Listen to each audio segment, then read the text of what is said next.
Sir वो lab के बारे में पूछना था आपसे।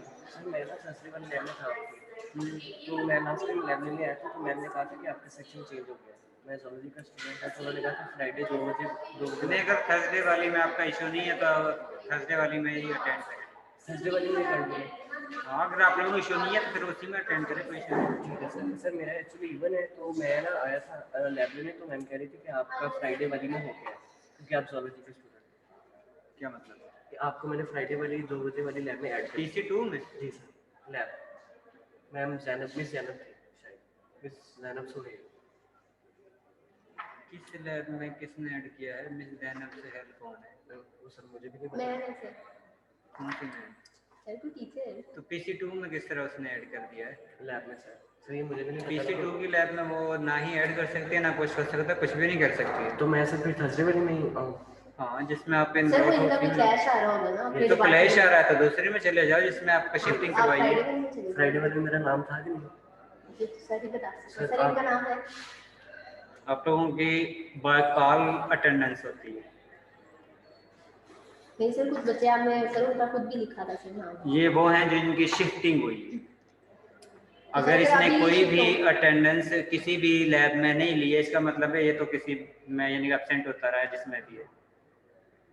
क्योंकि पहले मैंने डिवीजन की थी क्योंकि आप लोगों की बार बार क्लास जो है वो शिफ्ट होती रही।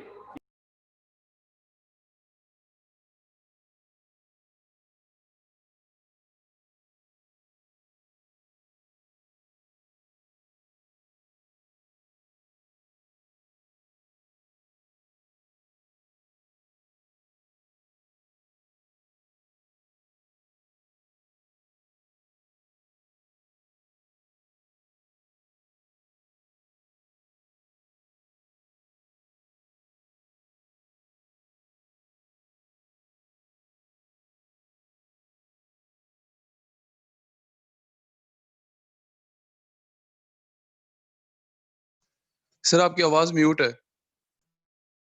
मैंने खुद ने की हुई है।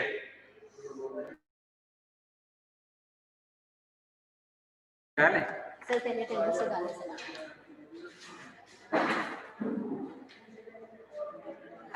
अहमद जिया,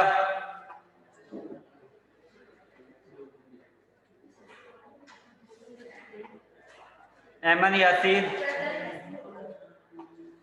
Alishba, present sir. Amna Javed, Amna Javed, present sir. Anam Imtiaz, sir Ariha Ilyas, present sir. Ariha Ilyas, sir present. Arfa Abrar, present sir. Ayesha Iftikhar, present sir. Ayesha Tahir, Ayesha Tahir, Ajalfa Faisal, Ajalfa Faisal, Faraz Yaqub, Faraz Yaqub, Gausia Nareen, Hafiz Muhammad Ibrar, present sir. Hamza Ali Shan,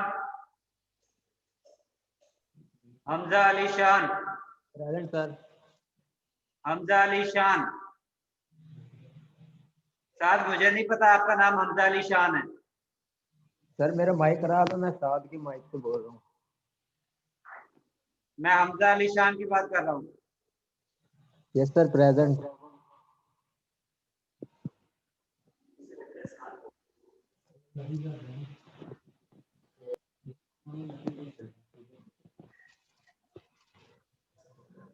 Hamza Ali शान,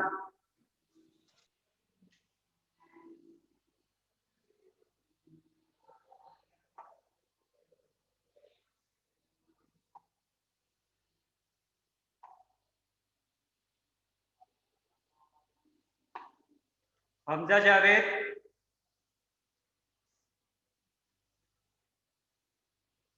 इनायतुल्लाह। अगर किसी का माइक का इश्यू है तो वो उसी वक्त मैसेज कर सकता है। Inayatullah. Jahanzeb. Jahanzeb. Junaid Ahmed Rabbani. Yes sir. Kulsoom Ehsan.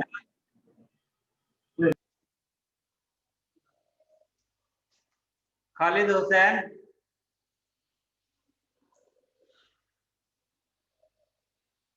Khalid Hussain. Kinza Khalid. Present, sir. साहिबा नसीर। Present, sir. मारिज रसूल। Yes, sir. Maham Ejaz. Present, sir. Masnoona Qasi. Muhammad Imran.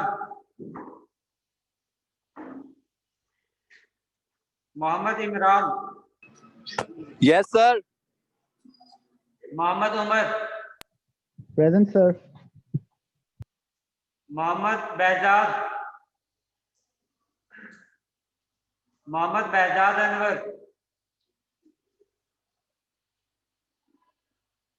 Mohammad Haseeb. Mohammad Haseeb. Muhammad Nasir Hussain. Muhammad Qasim.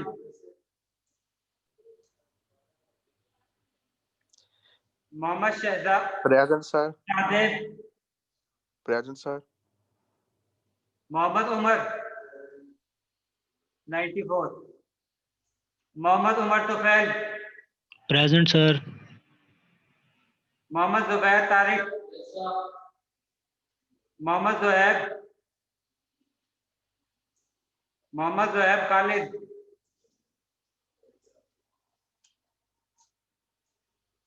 Muniba Usman.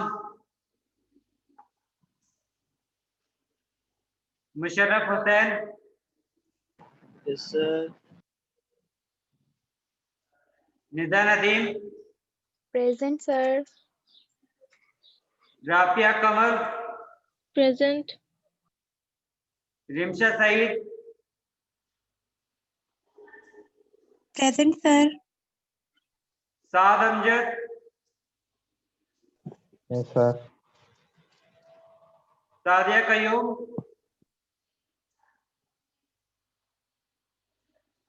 Sadia Qayyum. Safa Adrees. Present, sir. Shahbaz Ahmed. Yes sir. Shahzeb Zaman. Yes sir. Present.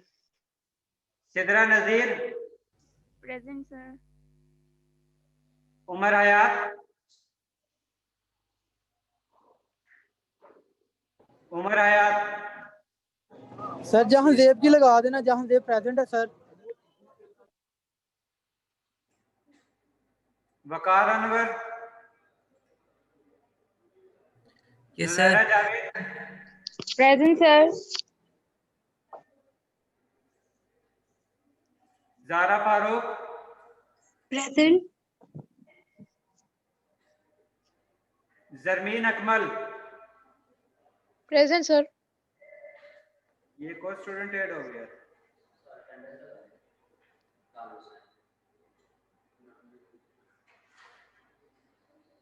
वकार हुसैन। मोहम्मद वकीरिया वकारिया वकार हुसैन।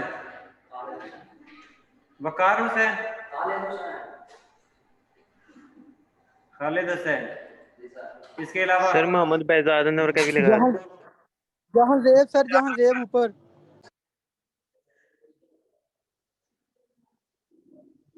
मोहम्मद बेहजाद अनवर। इसके अलावा सर जहाँ जेब की लगा दें। जादेब। Thank you sir. इसके अलावा कोई और स्टूडेंट है जिसकी एब्सेंट लगी हो?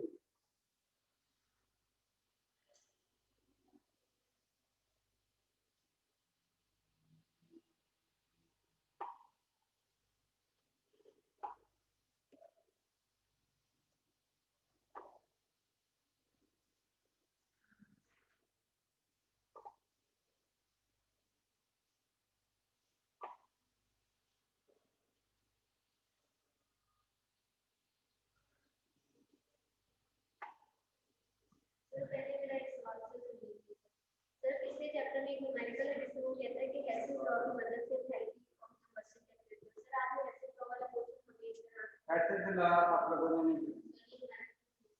न्यूमेरिकल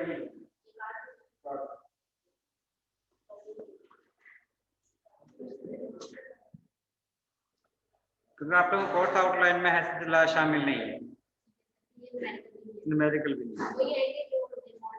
जी जी, लास्ट टाइम आप लोगों ने चार्ल्स लॉ तक पढ़ा था। अलिशबा सेफ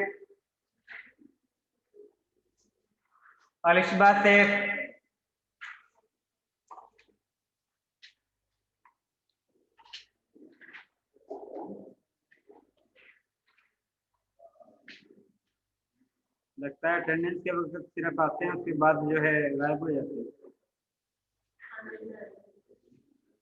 आप लोगों ने बॉयज लॉ पढ़ा था जिसके मुताबिक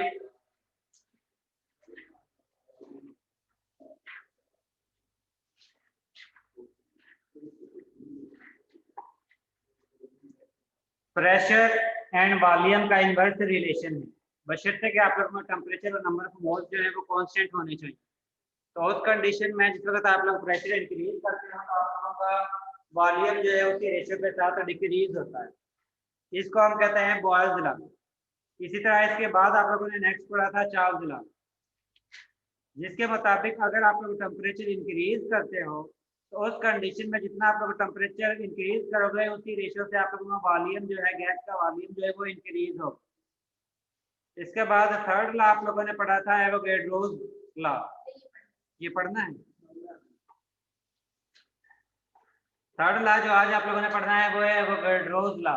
इसके मुताबिक जितने number of moles gas molecule के इंक्रीज होंगे उसी रेशियो से आप लोगों का गैस का वॉल्यूम जो है वो भी इंक्रीज होगा। अगर आप लोगों के पास नंबर ऑफ मोल्स डिक्रीज होते हैं तो उस कंडीशन में वॉल्यूम जो है गैस मॉलिक्यूल का डिक्रीज होगा, और अगर आप लोगों के पास नंबर ऑफ मोल्स जो है वो इंक्रीज होते हैं तो उस कंडीशन में आप लोगों के पास गैस मॉलिक्यूल का वॉल्यूम जो है वो इंक्रीज होगा।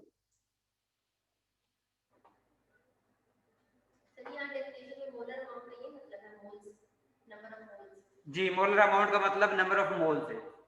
इसके साथ आप लोगों के पास यहाँ पर एक ग्राफ दिया हुआ है जिसमें आप लोगों के पास प्रेशर और टेम्परेचर जो है वो कांस्टेंट वैल्यू है, और इसके साथ जिस वक्त आप लोग नंबर ऑफ मोल्स इंक्रीज कर रहे हो, नंबर ऑफ मोल्स को आप लोगों ने लिया हुआ है अलोंग एक्स एक्सिस और वॉल्यूम को आप लोगों ने लिया है अलोंग वाई एक्सिस। जितना नंबर ऑफ मोल्स इंक्रीज करते हो, सपोज आप लोगों के पास इनिशियल जो है वो नंबर ऑफ मोल्स 0.18 के राउंड अबाउट है, 17 के राउंड अबाउट है, तो उस कंडीशन में उसका वॉल्यूम जो है वो ऑलमोस्ट 3 के राउंड अबाउट है। इसके बाद अगर आप लोग नंबर ऑफ मोल्स गैस के इंक्रीज करते हो जिसकी क्वांटिटी ऑलमोस्ट 0.22 है, तो उस कंडीशन में उसका वॉल्यूम जो है वो 5.1 या 5.1 के राउंड अबाउट इंक्रीज होती है। इसके बाद मजीद अगर आप लोग नंबर ऑफ मोल्स इंक्रीज करते हो तो उसी रेशियो के साथ आप लोगों के पास वॉल्यूम जो है गैस का वो भी इंक्रीज हो रहा है। ये आप लोगों को इस ग्राफ से भी शो हो रहा है, और इनके दरमियान डायरेक्ट रिलेशन है, यानी कि जिस रेशियो के साथ आप लोगों के पास नंबर ऑफ मोल्स इंक्रीज हो रहे हैं उसी रेशियो के साथ आप लोगों के पास वॉल्यूम जो है वो भी इंक्रीज हो रहा है। और अगर आप लोग इसके इन्वर्स देखते हैं तो उस कंडीशन में जितना नंबर ऑफ मोल्स डिक्रीज होंगे उसी रेशियो के साथ उनका वॉल्यूम जो है वो भी डिक्रीज होगा। और इसी बेस पर आप लोग किसी भी रिएक्शन के, जिस तरह आप लोगों ने वर्क एक्सपेंशन, वर्क कंप्रेशन और नो वर्क का पढ़ा था, और उसमें आप लोगों ने ये भी चेक किया था कि चेंज इन वॉल्यूम डिपेंड करता है बैलेंस्ड केमिकल इक्वेशन के नंबर ऑफ मोल्स पे, कि अगर आप लोगों के रिएक्टेंट और प्रोडक्ट का नंबर ऑफ मोल्स चेंज होते हैं तो उस कंडीशन में वॉल्यूम का चेंज आता है, और अगर आप लोगों के पास नंबर ऑफ मोल्स सेम ही रहते हैं तो उस कंडीशन में वॉल्यूम चेंज नहीं होता। ये बेसिकली एवोगैड्रोस लॉ ही है, जिसके मुताबिक अगर आप लोग नंबर ऑफ मोल्स इंक्रीज करते हो तो वॉल्यूम इंक्रीज होगा, अगर नंबर ऑफ मोल्स डिक्रीज करते हो तो उस कंडीशन में वॉल्यूम डिक्रीज होगा, और अगर आप लोगों के पास नंबर ऑफ मोल्स चेंज नहीं होते तो उस कंडीशन में उसका वॉल्यूम भी चेंज नहीं होता है। ठीक है, और आप लोगों ने वर्क एक्सपेंशन या कंप्रेशन में ये चेक किया था कि जिस वक्त नंबर ऑफ मोल्स चेंज होंगे तो उस कंडीशन में चेंज इन वॉल्यूम हासिल होगा, और जिस वक्त चेंज इन वॉल्यूम हासिल होता है तो उस कंडीशन में वर्क होता है, या तो सिस्टम वर्क करता है या सिस्टम पर वर्क होता है, और अगर नंबर ऑफ मोल्स चेंज नहीं होते तो उस कंडीशन में कोई भी वर्क नहीं होता है।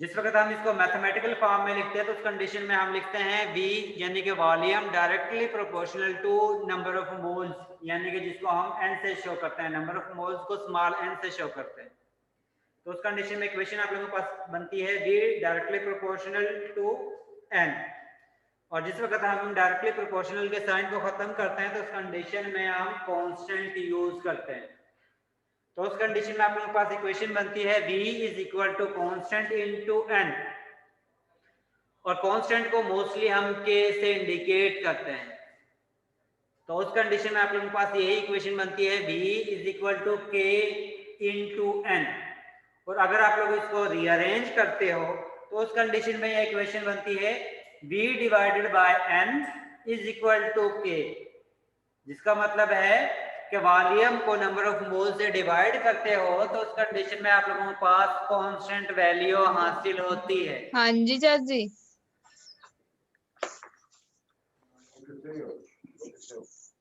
और जिस रेशो के साथ आप लोग नमाज पढ़े कभी वो चाचा है ही। सारिया माइक म्यूट कर दें।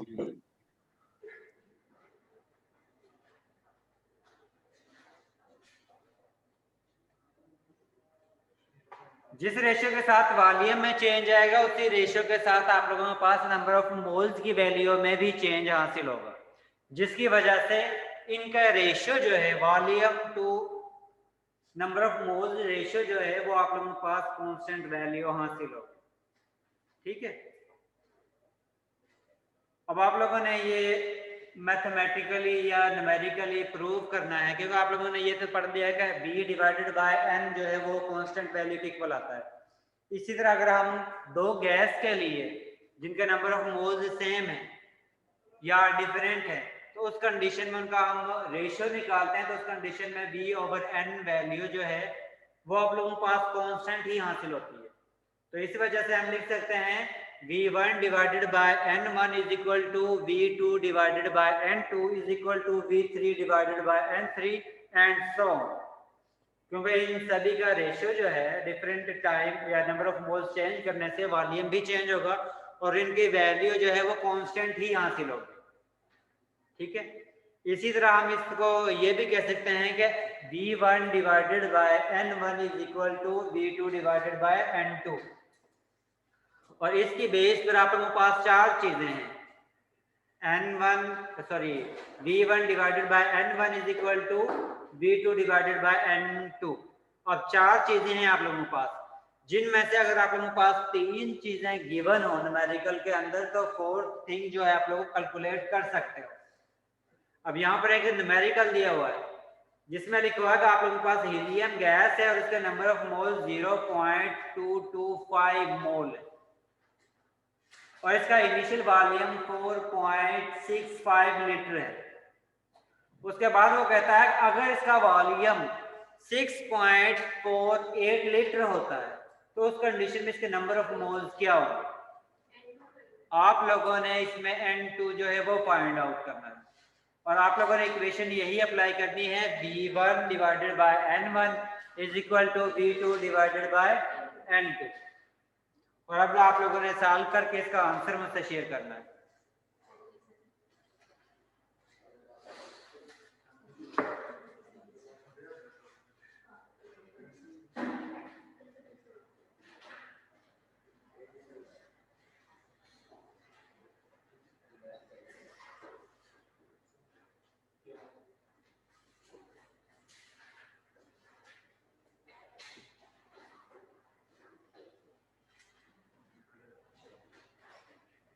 0.31।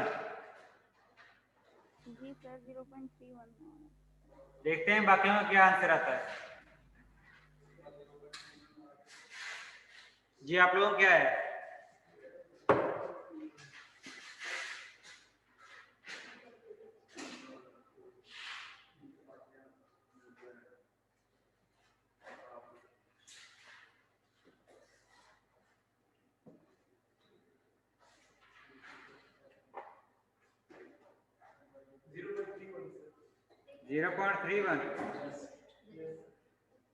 इसका मतलब है आप लोगों ने बिल्कुल ठीक परफॉर्मेंस की है।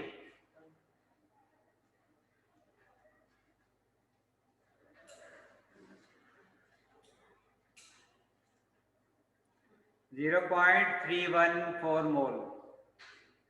इसके बाद नेक्स्ट है आइडियल गैस लॉ।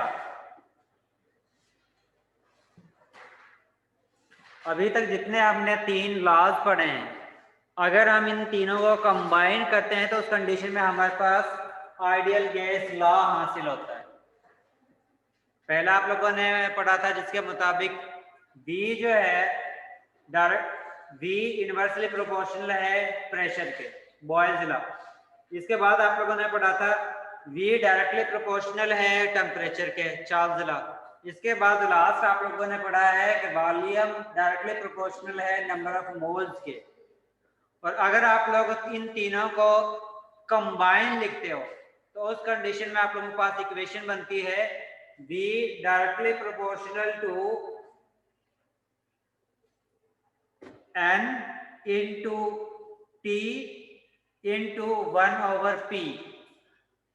तीनों लॉज को जिस वक्त आप लोगों ने कंबाइन लिखना है तो उस कंडीशन में आप लोगों के पास ये इक्वेशन बनती है V directly proportional to N into T divided by P। और जिस वक्त आप लोग डायरेक्टली प्रोपोर्शनल के साइन को खत्म करते हो तो उस कंडीशन में आप लोग कांस्टेंट यूज करते हो, और उस कंडीशन में आप लोगों के पास ये इक्वेशन बनती है V is equal to constant into N into T into 1/P।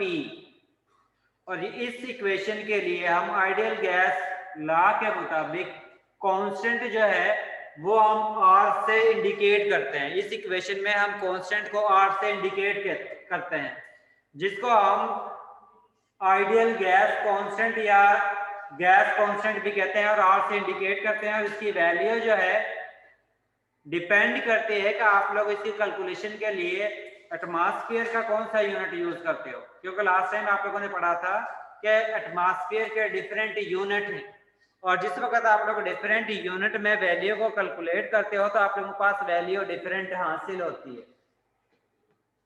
इसी तरह आप लोग टेम्परेचर का 2 यूनिट मोस्टली जो है वो 2 यूनिट यूज करते हो, जिसमें डिग्री सेल्सियस है और इसके साथ केल्विन है।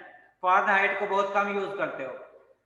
इसका मतलब है कि जब भी आप लोगों ने R की वैल्यू पुट करनी है तो उस कंडीशन में आप लोगों ने ये भी देख लेना है कि आप लोगों के न्यूमेरिकल के अंदर वैल्यूज किस यूनिट में गिवन है। अगर वो वैल्यू उसी यूनिट के इक्वल है, उसी यूनिट में गिवन है जो आप लोगों के पास कांस्टेंट की वैल्यू गिवन है, तो उस कंडीशन में आप लोगों ने आगे की वही वैल्यू यूज करनी है। अदरवाइज दूसरी वैल्यूज को इन यूनिट के मुताबिक आप लोगों ने कन्वर्ट करना है। मोस्टली जो हम न्यूमेरिकल में R की वैल्यू पुट करते हैं वो 0.0821 एटमॉस्फेयर लीटर पर मोल पर केल्विन है। इसका मतलब है कि आप लोगों ने जब भी ये वैल्यू पुट करनी है तो उस कंडीशन में प्रेशर को ATM में यूज करना है, वॉल्यूम को लीटर में यूज करना है या डेसीमीटर क्यूब में यूज करना है, और नंबर ऑफ मोल्स को तो मोल्स में यूज करते हो। इसके बाद टेम्परेचर को आप लोगों ने केल्विन में यूज करना है। अगर प्रेशर किसी और यूनिट में गिवन हो तो आप लोगों ने पहले उसको ATM में कन्वर्ट करना है, उसके बाद यूज करना है। इसी तरह अगर आप लोगों के पास वॉल्यूम किसी और यूनिट में गिवन हो तो आप लोगों ने पहले उसको लीटर में कन्वर्ट करना है, उसके बाद ये यूनिट की वैल्यू यूज करनी है। इसी तरह अगर आप लोगों के पास टेम्परेचर जो है वो किसी और यूनिट में गिवन हो तो आप लोगों ने पहले इसको केल्विन में कन्वर्ट करना है और उसके बाद ये वैल्यू पुट करनी है। अदरवाइज आप कन्वर्ट नहीं करोगे तो आप लोगों का आंसर ठीक नहीं होगा।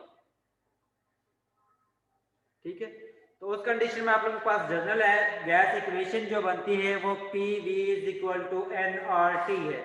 यहाँ पर P जो है वो प्रेशर है, V जो है वो वॉल्यूम है, N जो है नंबर ऑफ मोल्स है, R जो है जनरल आइडियल गैस कांस्टेंट है और T जो है वो टेम्परेचर है। अब इस इक्वेशन को आप लोगों ने यूज करना है और नेक्स्ट न्यूमेरिकल जो है वो आप लोगों ने सॉल्व करना है। ये आप लोगों के पास न्यूमेरिकल गिवन है जिसमें प्रेशर 24.7 psi है। अब मैंने कहा था कि आप लोगों के पास वैल्यू जो R की गिवन है वो 0.0821 ATM लीटर पर मोल पर केल्विन है। इसका मतलब है कि आप लोगों ने प्रेशर को ATM में यूज करना है, वॉल्यूम को लीटर में यूज करना है, टेम्परेचर को केल्विन में यूज करना है। इसके अलावा ये चीज किसी और यूनिट में है तो आप लोगों ने पहले इसको उनमें कन्वर्ट करके फिर आप लोगों ने PV is equal to nRT का फार्मूला अप्लाई करना है और फिर कैलकुलेशन करनी है। अब देखते हैं कि कौन से स्टूडेंट को इस चीज की समझ आ गई है और कौन सा इसका आंसर जो है वो करेक्टली मैं करके कैलकुलेट करके बता।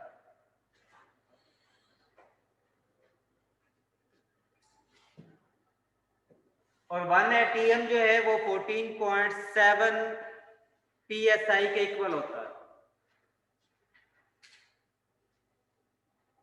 और 1 डिग्री सेल्सियस जो है वो 273.15 केल्विन के इक्वल होता है।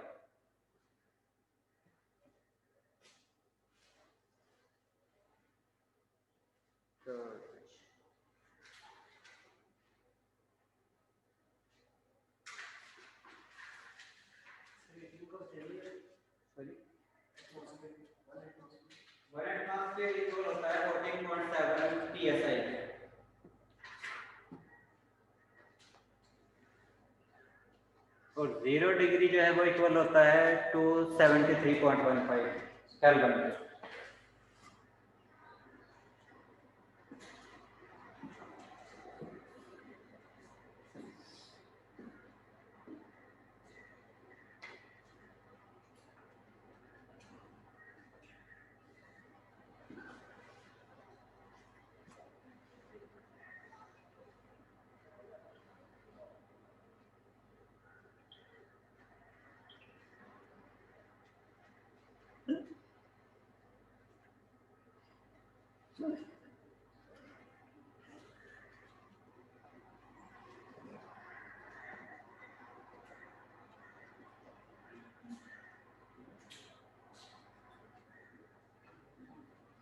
सर ये 0.2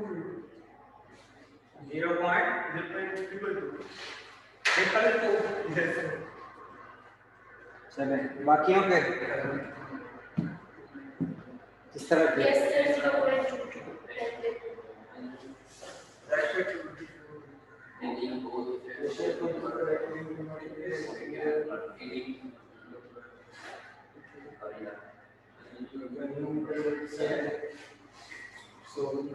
Sir, temperature or pressure?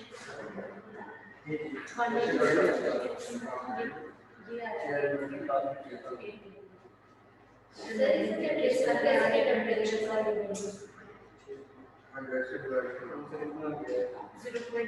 Sir, temperature is the factor mass. Temperature factor mass.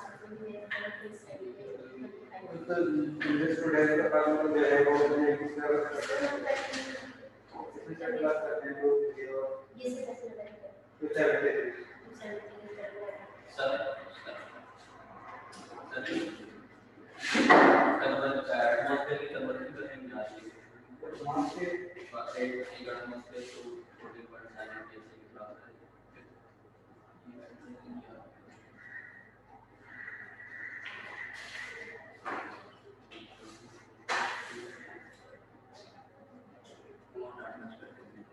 Equal होती है इसको जो एक्चुअल वैल्यू है वो उसको इससे डिवाइड करो वो आपकी एटीएम में करना पड़ेगा एक्चुअल वैल्यू एक्चुअल बड़ी वाली वैल्यू है तो हम बड़े वैल्यू जा रहे हैं कंडीशन में इसको डिवाइड करें तो आपका प्रेशर जो है कितना CSI इक्वल है इतना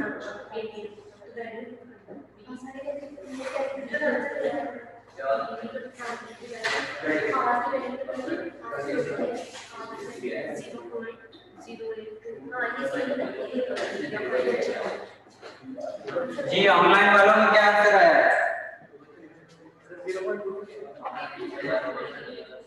देख लेते हैं सर 0.219 मोल। ठीक है बिल्कुल ठीक है इसका मतलब है कि अगर आप लोगों को इस तरह के न्यूमेरिकल आते हैं तो आप लोग आसानी से सॉल्व कर सकते हो इंशाल्लाह सर। इसके बाद है स्टैंडर्ड कंडीशन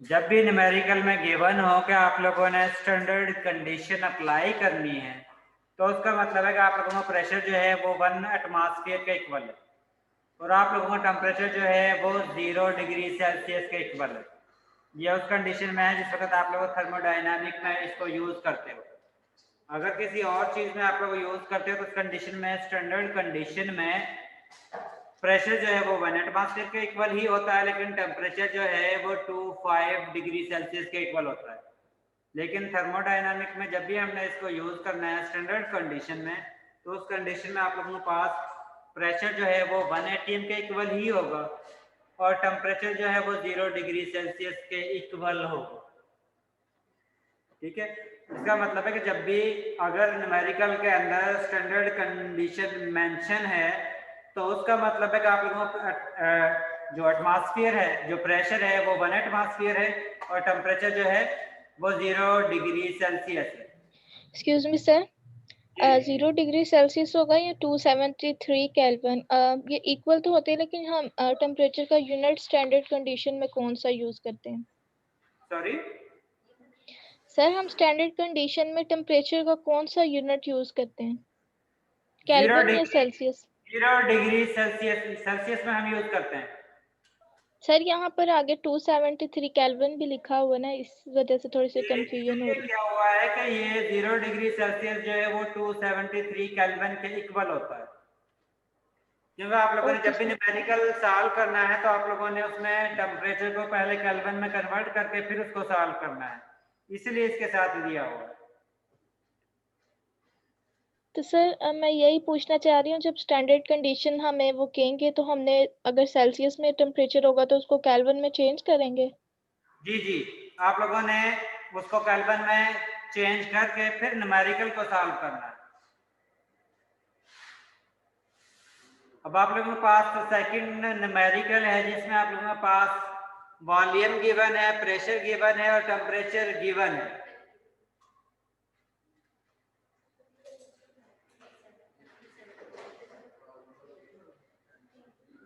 अब वो कहता है कि स्टैंडर्ड कंडीशन में इसका वॉल्यूम जो है वो क्या हो सकता है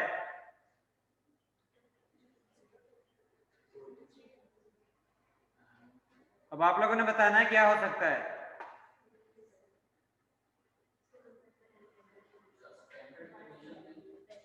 जी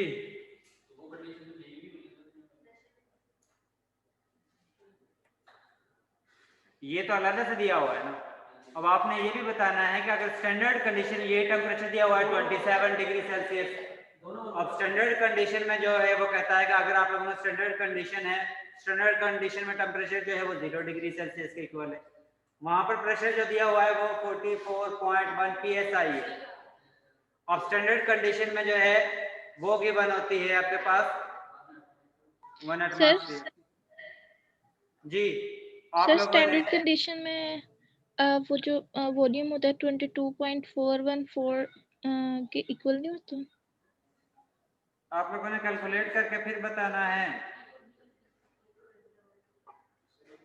वही जो आप लोगों ने पहले इक्वेशन यूज की है उसके मुताबिक ही आप लोगों ने पहले सॉरी सर इसको तो दोनों कंपेयर करेंगे तो मतलब आइडियल गैस का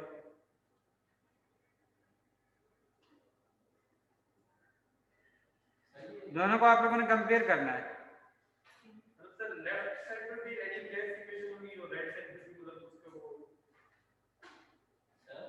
जी आप लोगों ने ये बताना है ना कि आप लोगों का वॉल्यूम जो है आइडियल गैस की कंडीशन में क्या आता है और इस कंडीशन में क्या हासिल होता है।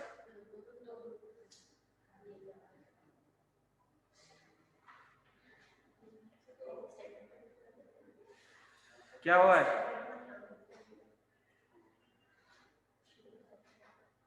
आप लोगों के पास इक्वेशन जो है वो PV is equal to nRT है। अब इनिशियल जो है प्रेशर की वैल्यू गिवन है, V आप लोगों ने फाइंड आउट करना है, नंबर ऑफ मोल्स की वैल्यू गिवन है या नहीं है? नहीं गिवन है तो आप लोगों ने फाइंड आउट करनी है। सॉरी, वॉल्यूम आप लोगों के पास गिवन है, प्रेशर की वैल्यू गिवन है, टेम्परेचर आप लोगों के पास गिवन है, आप लोगों ने इससे नंबर ऑफ मोल्स कैलकुलेट करने हैं। ठीक है, दूसरे न्यूमेरिकल में वो कहता है कि अगर आप लोगों का प्रेशर चेंज हो जाता है, पहले जो प्रेशर था उससे चेंज होता है और आप लोगों का प्रेशर जो है वो 1 एटमॉस्फेयर के इक्वल आता है और जिस वक्त टेम्परेचर जो है वो 0 डिग्री सेल्सियस होता है, तो उस कंडीशन में वॉल्यूम क्या होगा? आप लोगों ने फिर दोबारा से वही इक्वेशन अप्लाई करनी है, PV is equal to nRT, और इस कंडीशन में P आप लोगों के पास 1 है, V आप लोगों ने फाइंड आउट करना है, N की वैल्यू वो है जो आप लोगों ने पहले कैलकुलेट की है, R कांस्टेंट ही है हर जगह पर। सर इसमें तो उन्होंने कहा था वॉल्यूम फाइंड करें, तो स्टैंडर्ड कंडीशन पे सर इस क्वेश्चन में तो उन्होंने कहा कि वॉल्यूम फाइंड करें, तो स्टैंडर्ड कंडीशन पे मोल की वैल्यू 1 मोल नहीं होगी? स्टैंडर्ड कंडीशन पर सर मोल की वैल्यू 1 मोल नहीं हम उसको पुट करेंगे? नहीं, वो चीज और है, वो एक मोल के लिए वॉल्यूम जो कांस्टेंट वैल्यू है 2.414 जो भी यानी होती है, ये डिफरेंट होते हैं। इसमें पहले आप लोगों ने नंबर ऑफ मोल जो है वो फाइंड आउट करना है, क्योंकि आप लोगों के पास इक्वेशन जो बनती है वो PV is equal to nRT बनती है।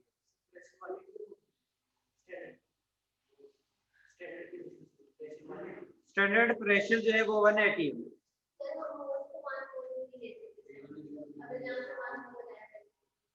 1 मोल लगाते हैं तो वो आप लोगों के पास कांस्टेंट वैल्यू आती है जो आप लोगों को पता है, अंडरस्टूड है, उसका वॉल्यूम 2.414 के इक्वल आता है। लेकिन यहाँ पर जो है आप लोगों को यही पता नहीं है कि नंबर ऑफ मोल्स उसके यूज कितने हुए, इसलिए हम पहले इसको नंबर ऑफ मोल्स यूज कर रहे हैं, उसको कैलकुलेट कर लें, उसके बाद फिर हमने ये स्टैंडर्ड कंडीशन पर अप्लाई कर 26 नंबर ऑफ मोल्स। आप फिर दोबारा से फार्मूले को अप्लाई करो और उसके जरिए आप लोगों ने वॉल्यूम फाइंड आउट करना है और उसमें आप लोगों ने ये नंबर ऑफ मोल्स की वैल्यू जो है वो पुट करनी है।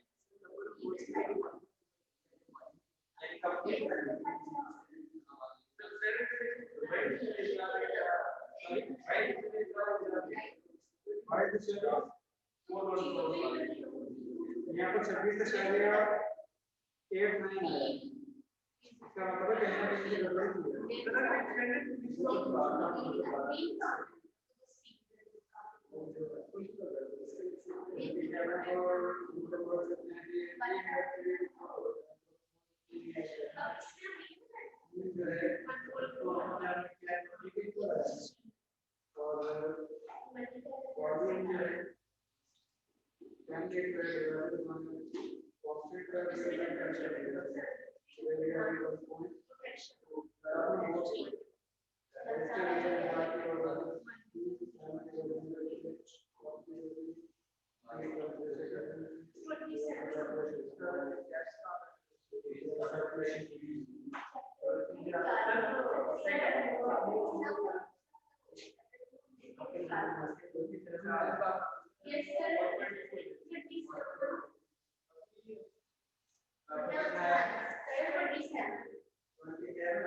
सर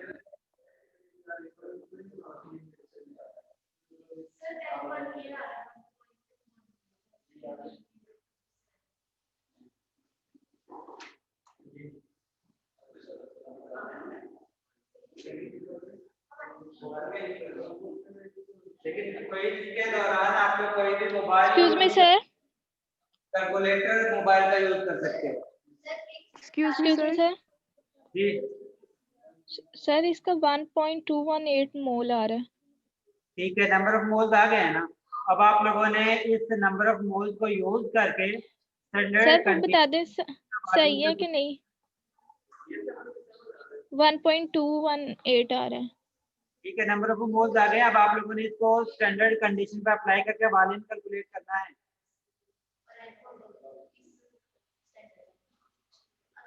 सर वॉल्यूम 9.86 आ रहा है।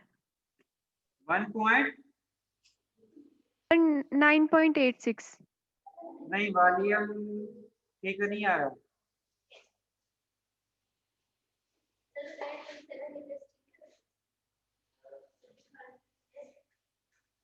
जिस वक्त आप इसको सॉल्व करते हो, फर्स्ट कंडीशन में जो वॉल्यूम भी गिवन है, प्रेशर भी गिवन है, टेम्परेचर भी गिवन है, तो कंडीशन में नंबर ऑफ मोल्स जो आपके पास हासिल होते हैं वो 1.219 मोल हासिल होते हैं। इसके बाद जिस वक्त आप लोग दोबारा से स्टैंडर्ड कंडीशन पर इसको अप्लाई करते हो, तो उस कंडीशन में आप लोगों ने जो है वॉल्यूम कैलकुलेट करना है, और उस कंडीशन में इसका वॉल्यूम जो है वो आप लोगों के पास 27.3 लीटर हासिल होता है। नंबर ऑफ मोल्स की जगह पर आप लोगों ने ये वैल्यू पुट करनी है, और general gas constant value, temperature जो स्टैंडर्ड कंडीशन में होगा, और प्रेशर जो स्टैंडर्ड कंडीशन में प्रेशर होगा।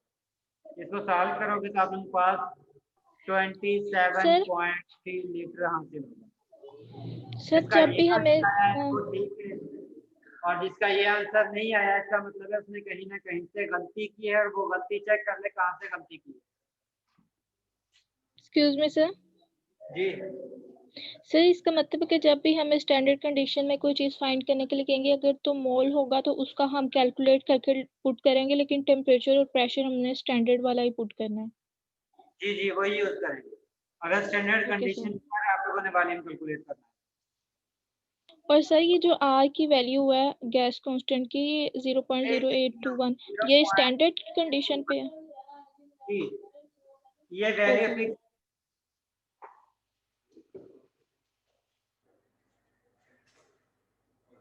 इसके बाद यहाँ पर एक एग्जांपल है जिसमें लिखा हुआ कि अगर आप लोगों के पास इनिशियल कंडीशन है जिसमें टेम्परेचर की वैल्यू 250 केल्विन है, नंबर ऑफ मोल्स 0.180 मोल है, प्रेशर जो है वो 1 है।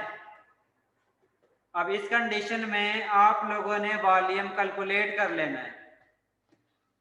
इसके बाद दूसरी एग्जांपल है जिसमें वो कहता है अगर टेम्परेचर 375 केल्विन होता है, नंबर ऑफ मोल्स आप लोगों के पास 0.140 मोल हो, और प्रेशर 1 एटमॉस्फेयर हो, तो उस कंडीशन में उसका वॉल्यूम क्या हासिल होता है? वॉल्यूम इससे कम होगा या ज्यादा होगा या इसके इक्वल होगा?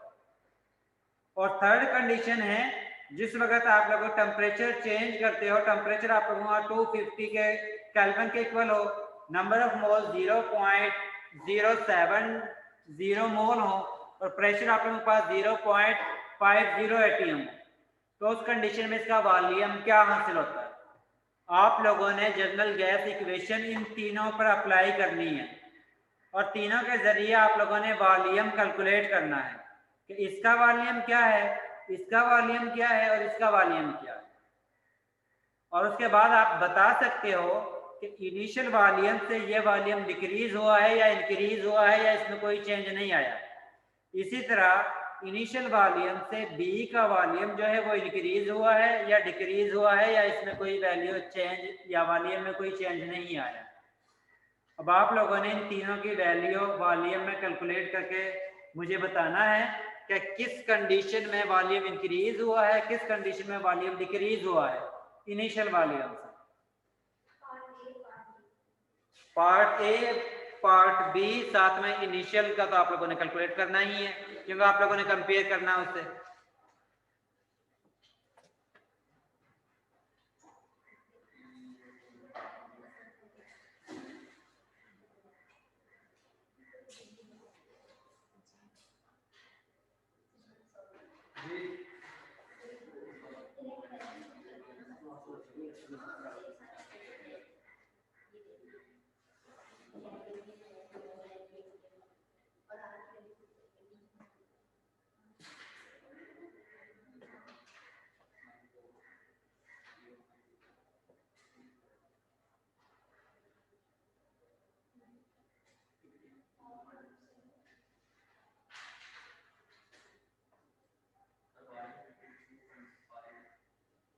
इनिशियल वॉल्यूम,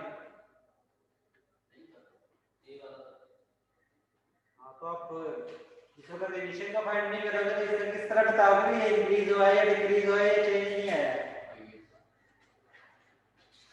आप लोगों ने इनिशियल वॉल्यूम से कंपेयर करोगे तो आपको पता चलेगा एग्जैक्ट।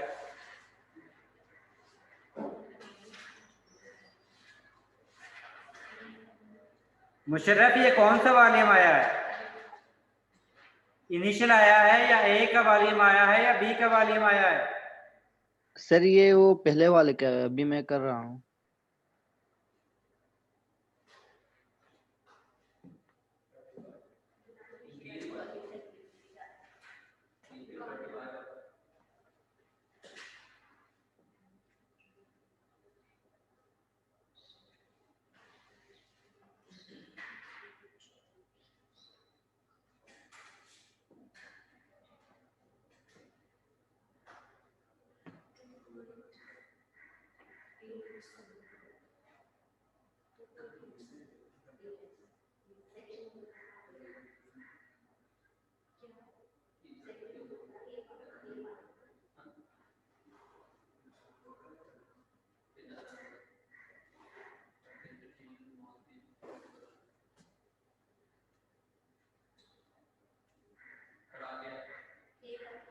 तीनों ही आ गए।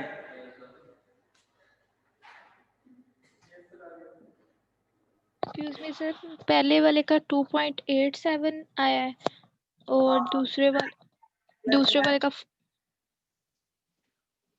सर दूसरे वाले का 4.31 आया है और तीसरे वाले का 2.87। आपने सिर्फ मैसेज करना है ताकि दूसरे भी अपना सॉल्व करके मैसेज ही करें। Okay okay sir. Otherwise student जो है वो सुनते हैं और उसी को मैसेज को आगे सर एसएमएस कर दिया है।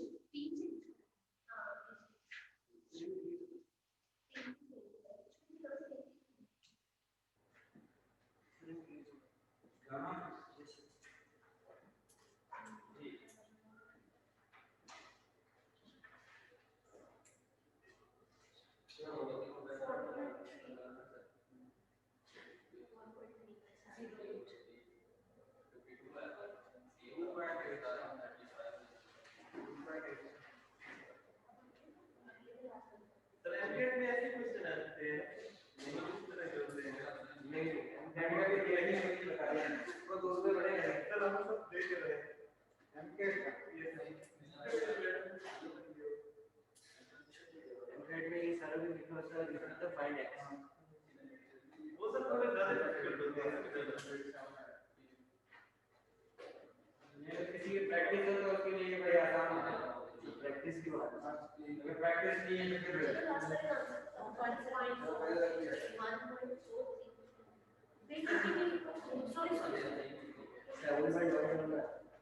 फिर सर मैसेज कर दिया, देख लें एक दफ़ा। लास्ट वाले को पैसे सेम है 0.30।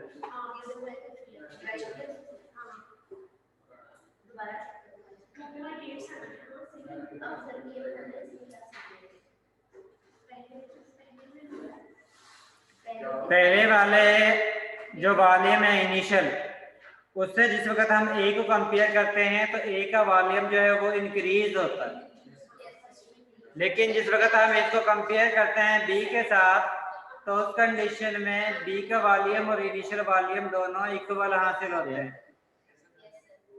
इसका मतलब है कि ए में वॉल्यूम जो है वो इंक्रीज हुआ है इनिशियल से और बी में वॉल्यूम जो है वो कांस्टेंट रहा है, इनिशियल वॉल्यूम के इक्वल ही रहा है।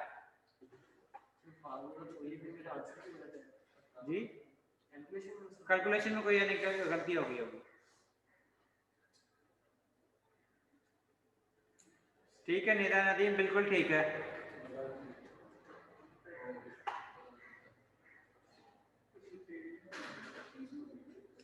इसके बाद ये एग्जाम्पल है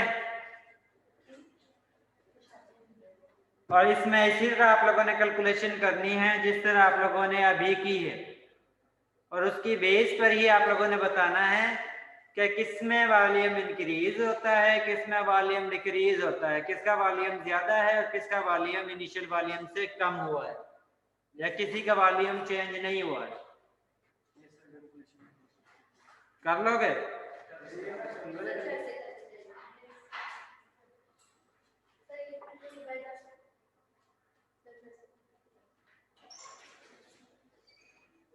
इसके बाद आप लोगों ने 10.7 एग्जाम्पल जो है सॉल्व करके अभी मुझे चेक करवानी है।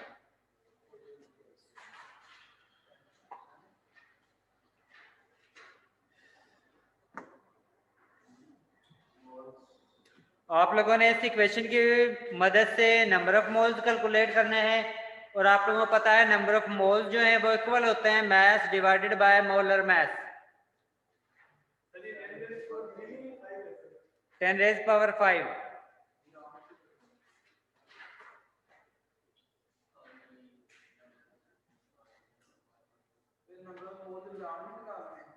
जी एसटीवी कंडीशन है, वॉल्यूम जो है वो 1.000 इंटू 10 raised power 5 लीटर है और मीथेन गैस है आप लोगों के पास।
सर नंबर ऑफ मोल्स आप लोगों को पता है इक्वल होता है मास डिवाइडेड बाय मोलर मास के। उस इक्वेशन को अप्लाई करो और आप लोग जो है मास कैलकुलेट करो। सर जी सर 7.1 into 10⁻³ आ रहा है। नंबर ऑफ मोल्स नहीं सर, मैस इन ग्राम। मास जो है जी सफा मैसेज करना है, क्योंकि स्टूडेंट जो सुनते हैं वो फिर यही आंसर देते हैं कि हमारा इतना ही आंसर आया, सॉल्व नहीं करते हैं। सर मैंने क्योंकि कंफर्म करना था।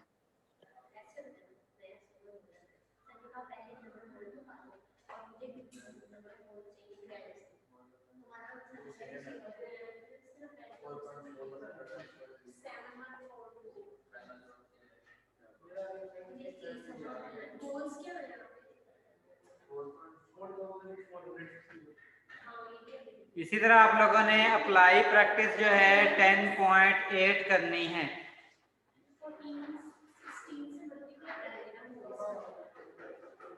ठीक है, बिल्कुल ठीक है।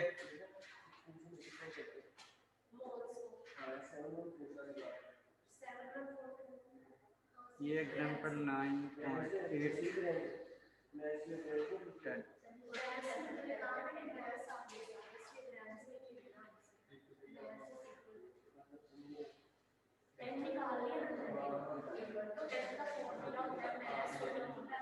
इसके बाद नेक्स्ट सर उसका आंसर क्या बता दें, आंसर बता दें।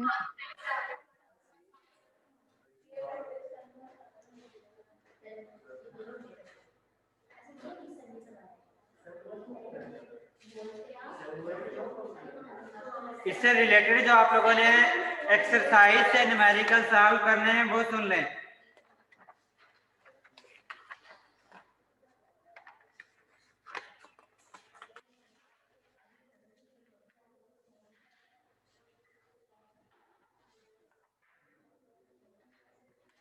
आप लोगों ने एक्सरसाइज से 10.38 करना है। एक्सरसाइज से 10.38, इसके बाद 10.43,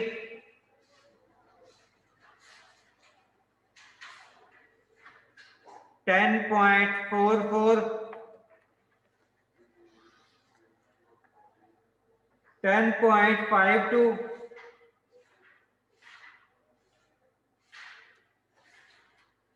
10.53, 10.54, 10.55,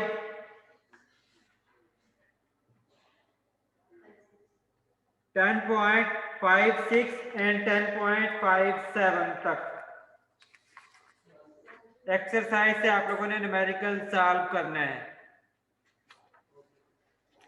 इसके बाद आप लोगों को नेक्स्ट टॉपिक है सर मोलर दोबारा वॉल्यूम। बता दें।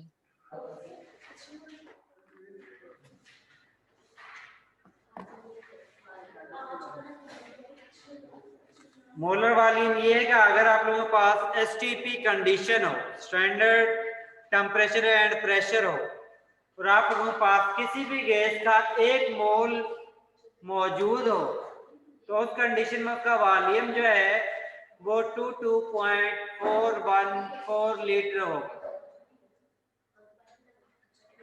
अगर आप लोग किसी भी गैस के लिए वॉल्यूम कैलकुलेट करना चाहते हो और आप लोगों के पास स्टैंडर्ड टेम्परेचर और प्रेशर हो और उस गैस का 1 मोल आप लोग यूज कर रहे हो, तो उस कंडीशन में उसका वॉल्यूम जो है वो 22.414 डेसीमीटर क्यूब या लीटर का इक्वल होगा। अब आप लोगों के माइंड में ये आता है कि आप लोगों के पास गैसेस जो हैं, अब जिस तरह हीलियम है, जीनोन यहाँ पर दी हुई है, मीथेन गैस दी हुई है, अब इनका साइज तो डिफरेंट है, लेकिन इनका वॉल्यूम सेम किस तरह हो सकता है?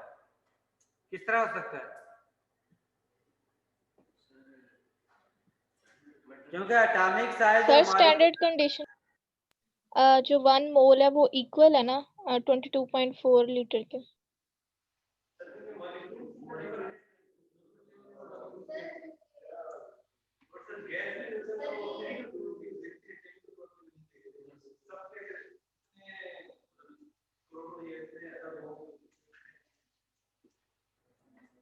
डिस्टेंस होगा एटम्स के दरमियान। क्योंकि जब भी हम बात करते हैं कि इसका जिस तरह मीथेन गैस है इसका हीलियम से ज्यादा साइज है, लेकिन ओवरऑल जिस वक्त हम चेक करते हैं तो उनका साइज बहुत ही मान्यूट सा होता है। और आप लोगों ने ये चीज भी पढ़ी है कि जितना वॉल्यूम किसी भी गैस के लिए, चाहे वो हीलियम है चाहे वो मीथेन गैस है, जितना भी हम वॉल्यूम प्रोवाइड करेंगे वो टोटल वॉल्यूम को ऑक्यूपाई कर लेती है।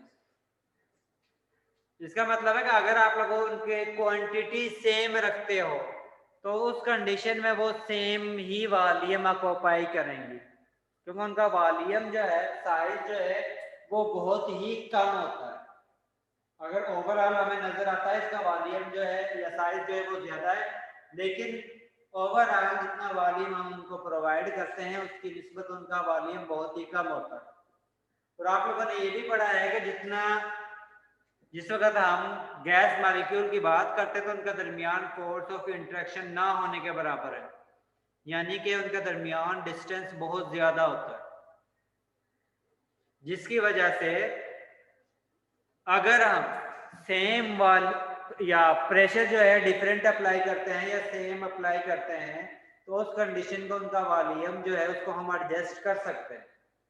जिस तरह आप लोगों ने जो बॉयल्ज़ला पढ़ा था, जिसके मुताबिक अगर आप लोग प्रेशर को इंक्रीज करते हो या डिक्रीज करते हो तो गैस का वॉल्यूम पर अफेक्ट होता है। इसीलिए जिस वक्त आप लोग इनका वॉल्यूम सेम, प्रेशर सेम रखते हो, टेम्परेचर भी सेम रखते हो, उनकी क्वांटिटी भी सेम है, तो उस कंडीशन में उनका वॉल्यूम भी सेम ही होगा।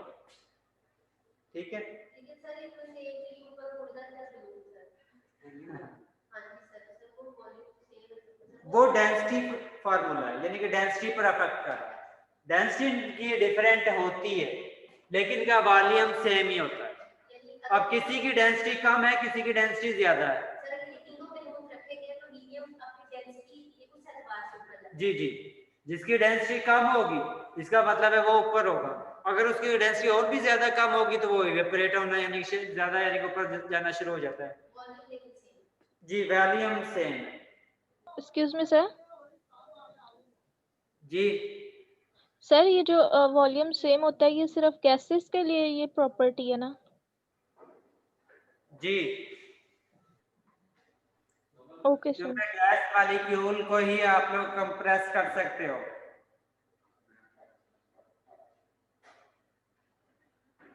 इसके बाद आप लोग डेंसिटी किसी भी अगर आप लोगों के पास लिक्विड फॉर्म में कोई मटेरियल है तो उसकी आप लोग डेंसिटी आसानी से कैलकुलेट कर सकते हो, क्योंकि density is equal to mass over volume क्या होता है।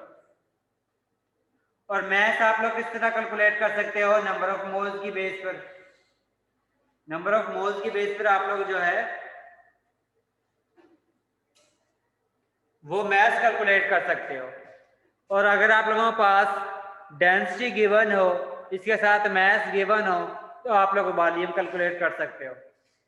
ठीक है, इसी तरह अगर आप लोगों के पास मैस और वॉल्यूम गिवन हो तो आप लोग उसकी डेंसिटी जो है वो कैलकुलेट कर सकते हो। अगर आप लोगों के पास जो इनिशियल इक्वेशन थी जिसको आप लोगों ने कैलकुलेट किया था, जिसके जरिए आप लोगों ने मैस भी कैलकुलेट किया था, नंबर ऑफ मोल्स भी कैलकुलेट किए थे, और आप लोगों के पास वहां पर उसका वॉल्यूम भी गिवन होता, तो आप लोग आसानी से उसकी डेंसिटी जो है वो कैलकुलेट कर सकते हो। अब यहाँ पर एक इक्वेशन है, अब आप लोगों ने इसको जितनी भी आप लोगों ने इक्वेशन पढ़ी है इस चैप्टर के अंदर, डेंसिटी इक्वेशन और PV is equal to NRT, Boyle's law, Charles law, Avogadro's law और कांस्टेंट वॉल्यूम वाले, ठीक है, इन सभी को अप्लाई करके आप लोगों ने इस इक्वेशन की डेंसिटी जो है वो कैलकुलेट करनी है। अब आप लोगों ने ये देखना है कि किसी इक्वेशन को आप लोगों ने इस पर अप्लाई करना है जिसकी वजह से डेंसिटी आप लोग आसानी से कैलकुलेट कर सकते हो। और इस चीज का खास ख्याल रखना है, डेंसिटी के लिए आप लोगों के पास दो चीजों का होना लाजमी है। आप लोगों के पास मैस होना चाहिए और इसके साथ जो है वॉल्यूम होना चाहिए। इसका मतलब है कि आप लोगों ने ये दो चीज इस न्यूमेरिकल से कैलकुलेट करनी है, और आप लोगों मैथ भी न्यूमेरिकल से कैलकुलेट कर सकते हो, वॉल्यूम भी कैलकुलेट कर सकते हो, क्योंकि ये आप लोगों ने पीछे प्रैक्टिस में की है। चलें अब इसकी डेंसिटी जो है वो कैलकुलेट करें।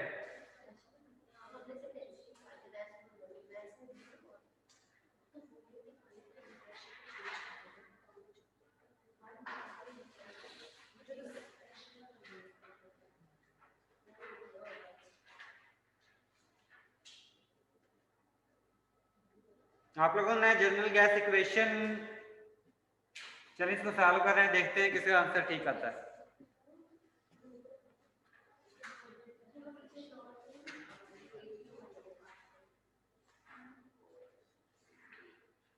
तो टाइम भी हो गया। चलो आप लोगों ने घर से करके लेकर आनी है।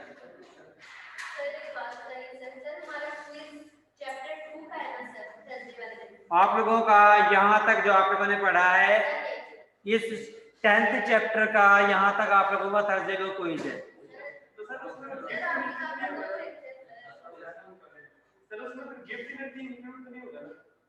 नहीं, यानी का 10th एक्सपेरिमेंट चैप्टर जो है कंप्लीट यहाँ तक आप लोगों ने पढ़ लिया। आज डेंसिटी निकाल।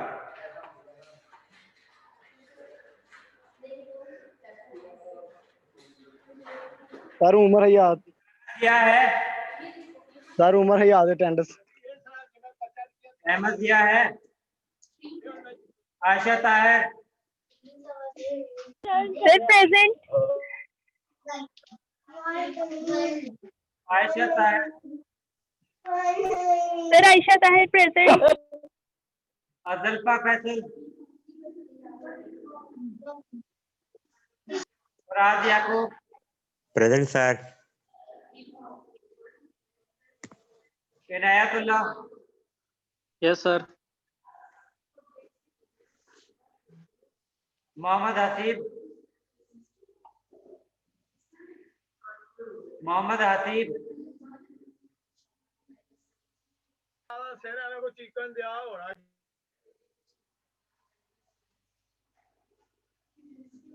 मोहम्मद जोहैब, मोहम्मद हसीब है,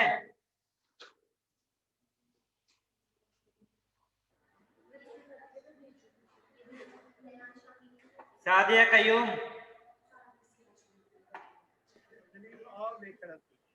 उमर आयात, प्रेजेंट सर।